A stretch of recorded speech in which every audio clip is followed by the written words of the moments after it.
Hey, Fanboy Nation. This is your pal Daffy Duck, and you're watching. We're watching You're watching Fanboy. Fanboy, a fanboy, etc. Fanboy Nation. Dot, I assume Tom. This topic could not be more appropriate as we fast approach the Super Bowl between the Kansas City Chiefs and the San Francisco 49ers. Today I have with me director Aviva Kempner and Ben West from the Cheyenne First Nation discussing the film Imagining the Indian. Thank you so much for talking to me today. Absolutely. Thank you for having us.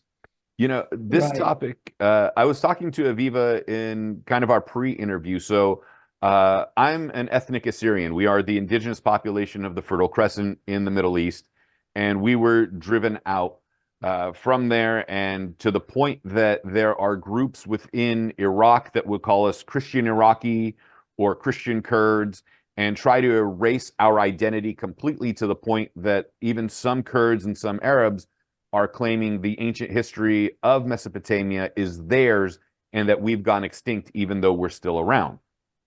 So there's a part of me in my mindset that goes, yes, Redskin is awful, which is a name, you know, we're happy that they got rid of, but like Chief or Brave or something of that sort, at least there's still a tiny bit of cognizant recognition that you're still around and still the foundation of America. Am I wrong in even thinking that, you know, because not fully understanding the perspective of, you know, the indigenous population of the United States? So yeah, I'll jump in there. And by the way, I have a friend who made a film about Assyrians, Gwendolyn Cates. So I'm familiar with that subject matter. Well, to begin with, you know, the R word itself is a dictionary defined racial slur. So you know, I would posit that we shouldn't be using it no matter what the context is. You know, I think, you know, in the film we address the fact that yes, okay, I mean, Kevin Gover says it in the movie. It doesn't really make a difference that Braves is maybe less offensive on the scale. That word can obviously be used in other contexts easily. I mean, it is a word, as is Chief. But the issue that I would challenge us to think about is that when applied to a sports franchise, whether it be a major sports franchise like Kansas City football, Atlanta baseball, Chicago hockey, or even if it's you know, approaching 2,000 across the country that have native mascots and team names, the underlying issue is the behaviors that fans exhibit as a result of those associations with native people and sports teams. So yes, the word, the imagery itself is problematic, but really at the root of it is that it seems to give fans license to behave in racist ways. I mean, that's the simplest way I can put it. You know, in DC, where I grew up in Washington, DC. You know, yes, they got rid of the name, but that's only step one in trying to get to the crux of the issue here, which is the way fans behave in relation to native peoples and the history of native peoples on this continent. So to me, our word, Chiefs, Kansas City football, Atlanta baseball, Chicago hockey, it doesn't make that much of a difference where on the scale of offensiveness it is, because that's not really at the core of the issue. You know, I had a friend, because this is a heavy topic, I'm going to make a light note, just not to, you know, bother anybody, but because it's a heavy topic, we have to make light. My friend said they should have kept the name and just changed the logo to a potato, and you know, from that angle. I heard that from a few folks along the way. Yes, the red potato. Yeah. You know, is it also part of it being Hollywood based? I mean, we have the old notion of, and I hate this phrase, but it's still the mentality, and I see it quite a bit when people find out whether it's indigenous here or an immigrant from somewhere else. The mindset is still very much save the man, kill the savage. Mm-hmm.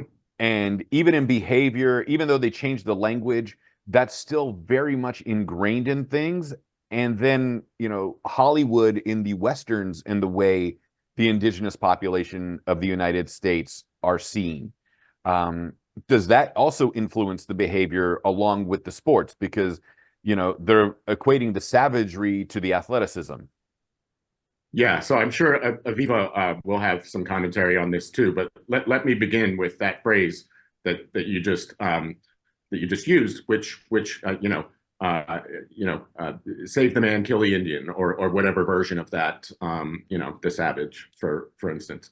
That was a mentality that existed when my grandfather was sent to boarding school after my great grandmother died in the Spanish flu epidemic. That was their mantra.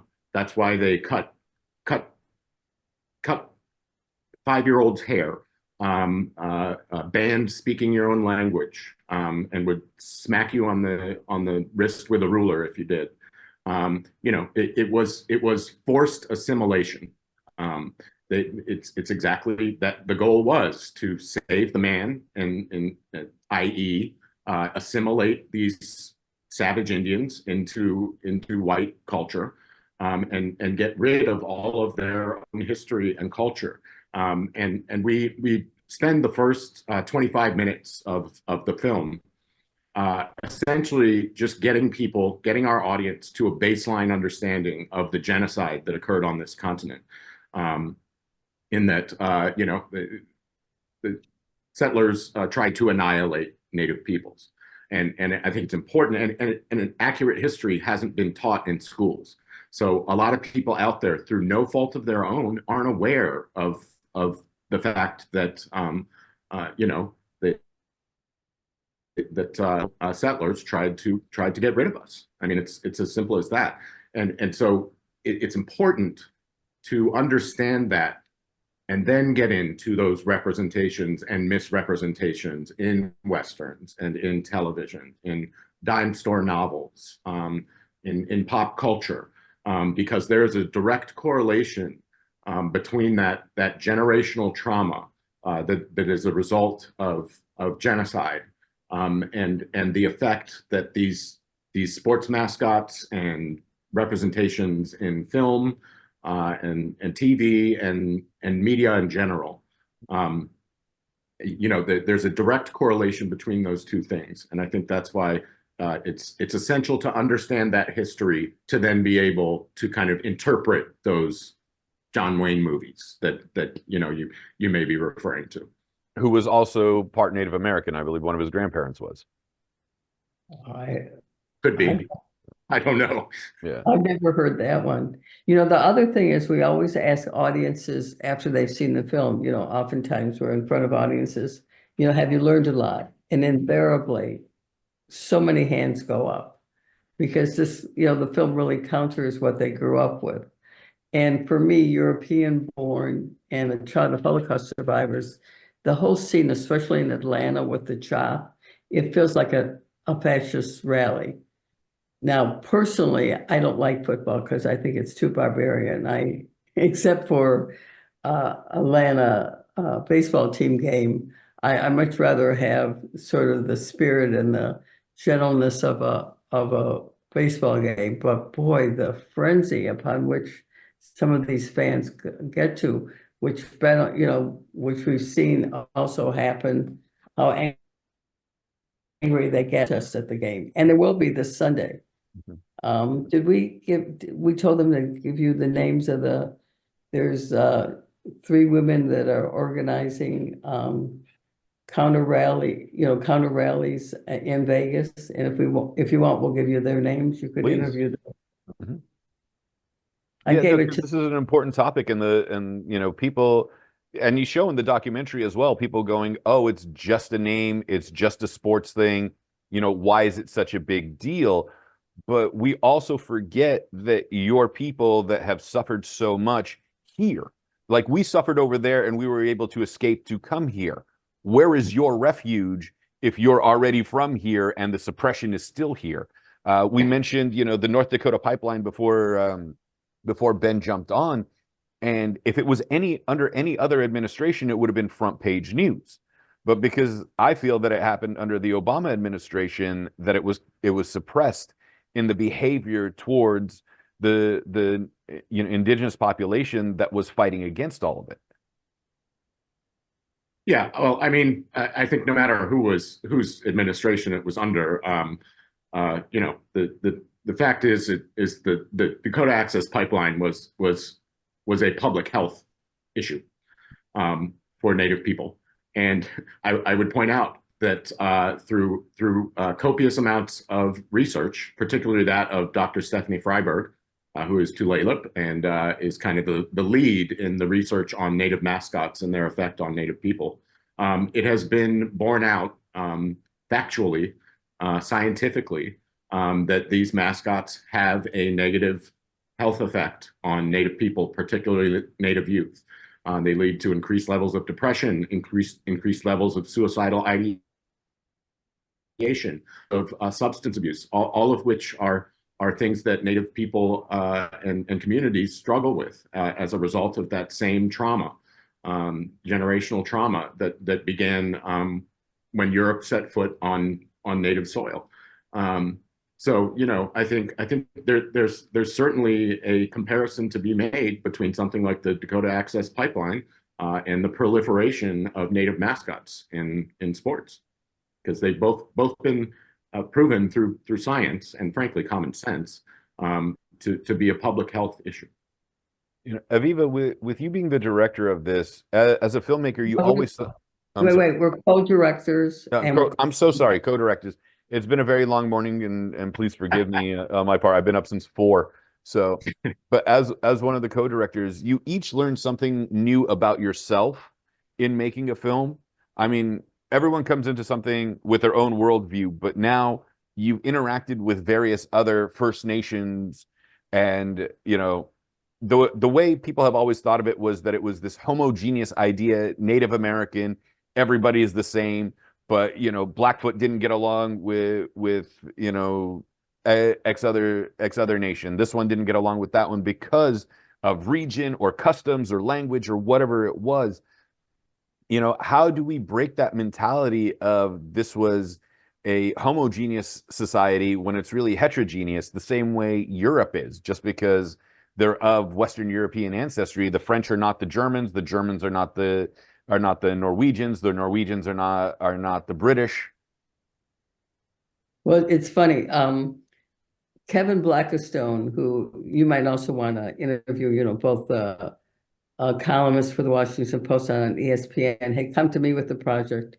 I already, because I was exposed to Native American issues and had worked with Ben on a script on a Native American activist I knew who died in a shootout in Gallup.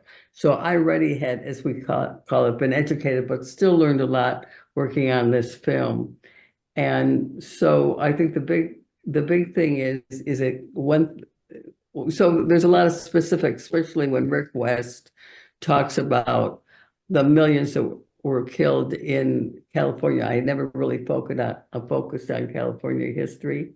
So that was a big education. But it's funny that you mentioned about the tribes, because growing up, my father, who was from Lithuania, Jewish, would talk about the different other Jews from different countries. And when I was in New Mexico and I heard, the Pueblos talk about the plains and then the northern tribes, I thought, my God, that's my father talking. So I think that wasn't so new to me. But on this issue, I think there's a lot of unity. So I don't think you see that come out as much as maybe other issues that, no longer are we going to ascribe to having names being demeaning.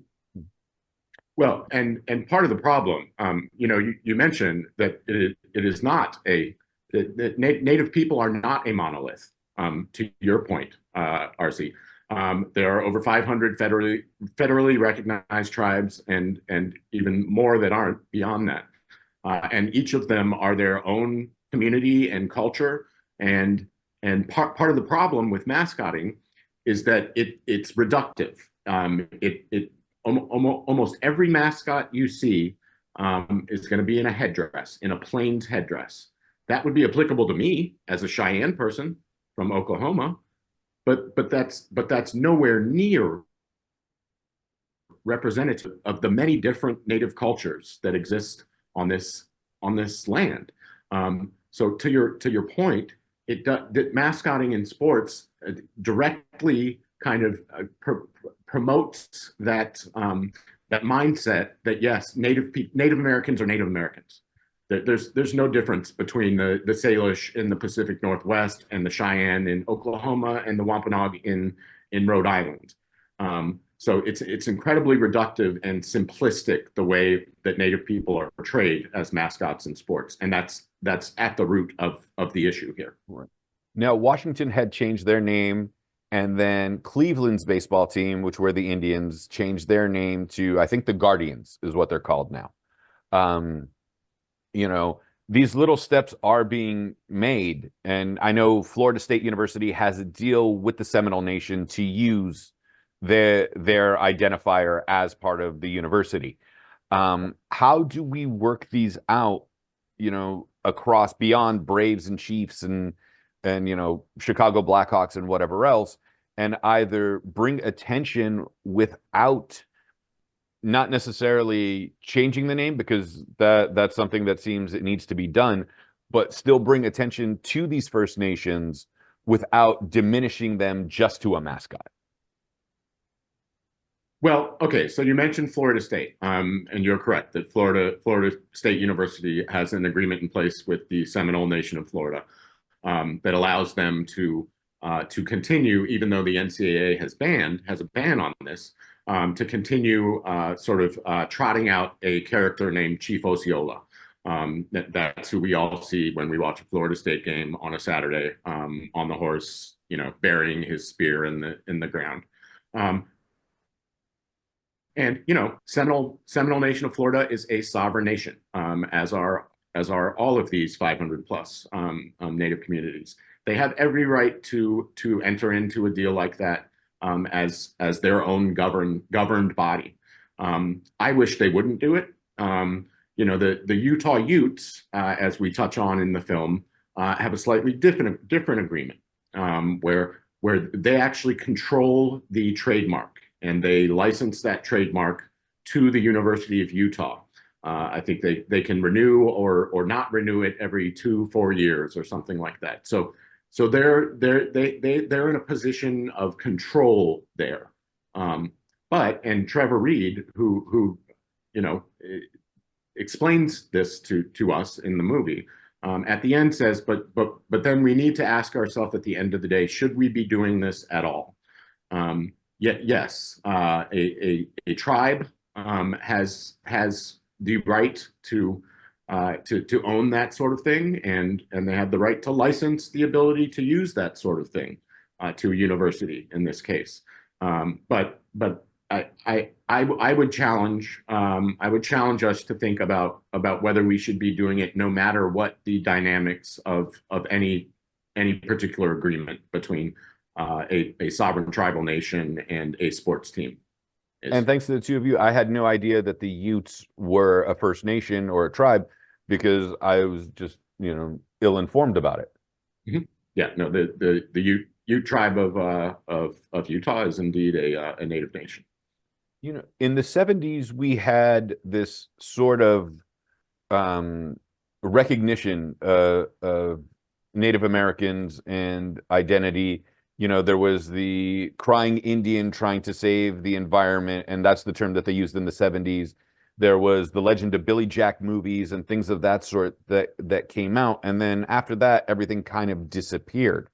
You know, I don't know if that was by design or if it was just, you know, along for the ride of the civil rights movement. But like, how do we get back to recognizing the tribes themselves without diminishing them just to a sports mascot?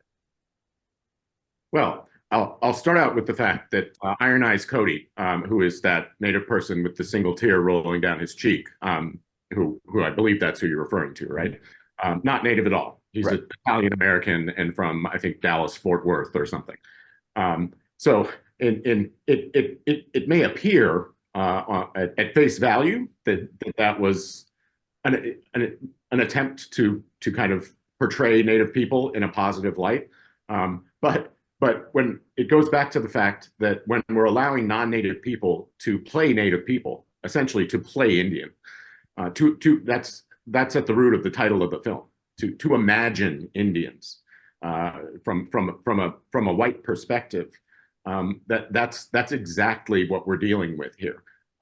Is that native people need to be representing themselves, and there's a long history of other folks playing Indian, and so it ends up with native people not controlling their own narrative, which is hugely problematic, not just for native people, for any ethnic group, any community needs to be allowed to represent themselves. And so, in a roundabout way, let's not slap Indian heads on a helmet to try to honor the native person. Put every NFL football out there as the first commissioner ever of the National Football League. That would be a positive way, I think, to recognize native people and their contributions in the world of sports. There was a gentleman, his name slips my mind. He was an Olympian in the 1920s. Billy Mills? Yes, thank you so much. No, Billy's later though.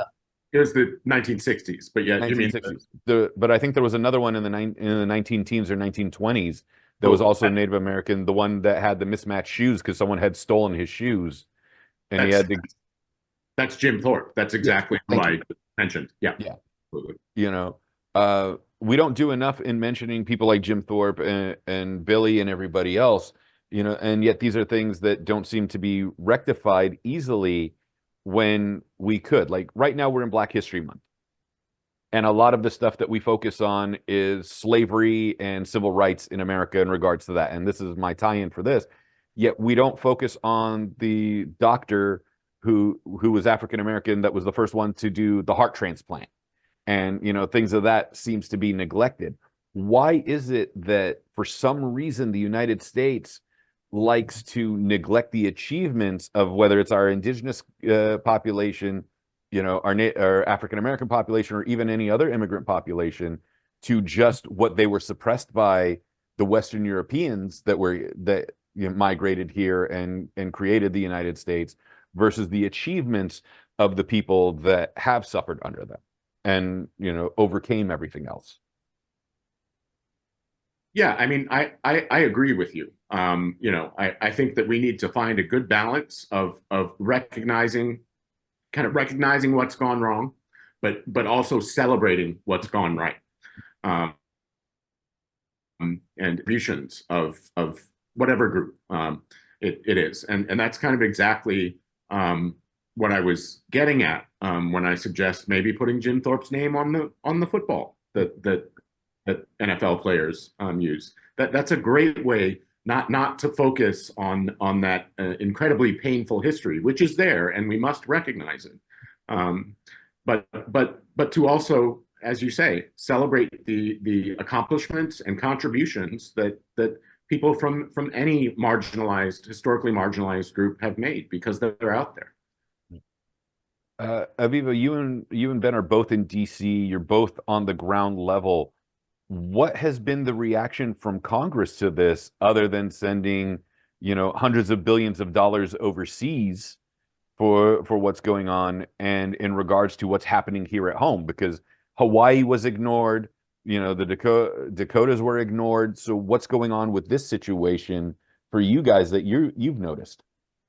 Actually, Ben's in. I grew up in DC, but I'm currently in Los Angeles. Right. And I'm not a guy, but I'll answer. I mean, Jamie Raskin is a good example. He's in the film and he's very clear saying, growing up, I didn't realize this was an issue. And I think if you approach him now as a congressman, he would be, anything on Native American issues, very, very progressive and good on it. And the fact of the matter is now we have a Native American in Congress, and certainly the Secretary of Interior, who's in our film, is doing an incredible job all over the country trying, Ben probably has it better on his head right now on the type of changes she's made from national parks to all kinds of issues. So I think a lot of it is gaining political power. And the Native Americans were very important too, the vote. So that also helps a lot. Yeah. It doesn't necessarily help with owners of professional football teams, but or professional sports teams, but that's a lot what's going to happen when different fans say it's not acceptable anymore. Yeah, I think the only way things get changed, like with the Commanders now, is that you have to vote with your dollars. And it seems like a lot of people aren't necessarily paying attention to that. How do we bring that awareness to this, especially because Sunday with the Chiefs versus the 49ers, this is the biggest game of the year. This is going to make boatloads of money where advertisements are being sold at, $5 million a pop for a 30-second ad. How do we have people become conscious and aware of this when it comes to the game Sunday? And what do we do for the 2024-2025 season as we move forward? Yeah, I apologize, RC. I'm going to have to hop off here. I have another Zoom at 12:30. No, it's okay. We only have a couple more minutes anyway, so it's perfect. Okay. Yeah. So, you're right. Money talks. We all know that. And it took FedEx in that kind of social justice spring following George Floyd's murder. It took pressure from FedEx to get Washington to change their name. But it's an amalgamation of a number of things. Without the pressure put on a corporation like FedEx from the activism, from decades of activism from folks like Suzanne Schoen-Harjo and Amanda Blackhorse and Galen Krauser and Rhonda Lavaldo, who are in Kansas City fighting this. Without the awareness and visibility that those activists who are willing to go out there and pound the pavement every Sunday, every Super Bowl, if there's a team with a native mascot in the Super Bowl, as there will be, as you point out, this upcoming Sunday. Without those folks, this issue doesn't make it to the FedExes and the GIHAs, GIHA being who sponsors Kansas City Stadium. So I would say that you're right. I think that kind of pressure is an immensely helpful tool. My hope is that activism reaches the FedExes of the world, no matter what that is in any particular market. And that's really the goal, is to put that pressure on people who can have the same effect FedEx had on Washington's football team in 2020. Aviva, I'm going to give you the final word on this because I know we're running out of time and Ben needs to bounce out as well. But Go ahead. No, go ahead. No, I just said we also have a lot of belief in the youth, and it's happening at high schools, junior highs, and we're hoping to get the film enough around that kids are going to say, hey, we don't want our local teams to have those names either. And they're starting to book the film or show the film and have a consciousness. I think Atlanta is going to take a lot more work. In Chicago already, they've been having demonstrations for months. So we'll see. I don't know how the hockey team is doing this year. Atlanta, of course, is in first place, but we'll see. With the documentary going to be shown in school districts and having its tour around the country, it comes to Amazon, it comes to Apple TV, and on DVD Tuesday, February 6th.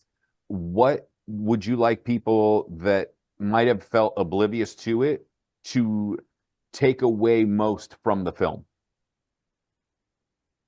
I think that we end the film on a very positive and hopeful note, and for good reason, because I think as Aviva mentions, especially among young people these days, whether it's this issue or an issue that's important to you or important to my next door neighbor, I think it's important that we concentrate on coalition building to deal with all sorts of stuff that is important across different communities.